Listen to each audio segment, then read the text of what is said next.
तेलकोई block जगमोहनपुर panchayat स्थित काकुड़ीअंबा grammar नवीन कुमार पात्र और तांको धर्मपत्नी ममता नायकों समेत तांको पुओ राति शोइता बेले खसी पड़ी घरर कांथटी घर बाहर पड़ जाइतिबारु से परिवारटी महाविपदरु वर्ती जाइछन्ति।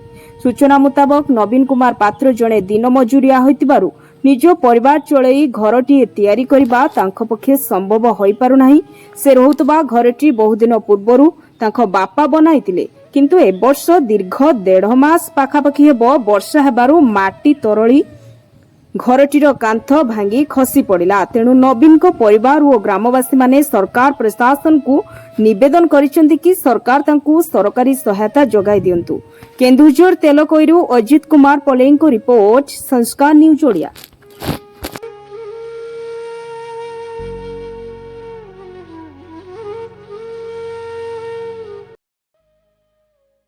आपन को परिचयटा दियंतु।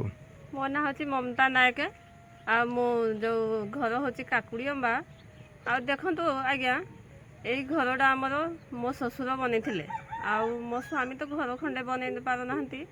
आमे तो गरीब लोक बहुत मो बाहागर हो गलान 14-15 वर्ष हो गलान किंतु घर खंडे भी बनै पार नाहंती बनै पारुनी कि सरकार किसी सहायता भी देउ नाहंती।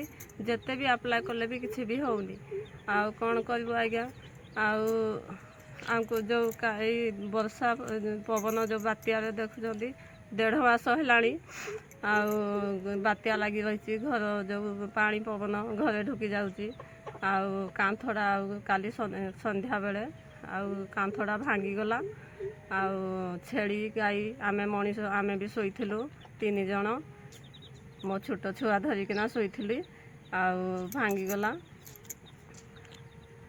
आज्ञा आपन को परिचयटा दियंतु। विद्याधर पात्र घर काकुड़ीअंबा। आज जो घरटा भांगी गला ममता राणी नायक घर कौन केमती भांगिला आज्ञा? आज्ञा मासे 1.5 मास है वर्षा हो माटी घर से जो बोली राति शोइथिले भांगला तांकर किछि क्षति है नहीं बाहर पटे पड़ला बोली आज्ञा क्षति किछि हेइनी जदि पुत्र पटे पड़थिला क्षति हेइथांता ताहले आपण कोन चाहुचंती गाँ ग्रामवासी हिसाब रे सरकार को कोन निवेदन करिवे? ग्रामवासी हिसाब रे मागुछ हम गरीब को घर मिलू जिते खटेले छुआ पिला को उठेलानी घर मिलू सरकार बोली निवेदन करूँ। आपण देखुछंती संस्कार टीवी ओडिया 24/7 आपण को सेबारे।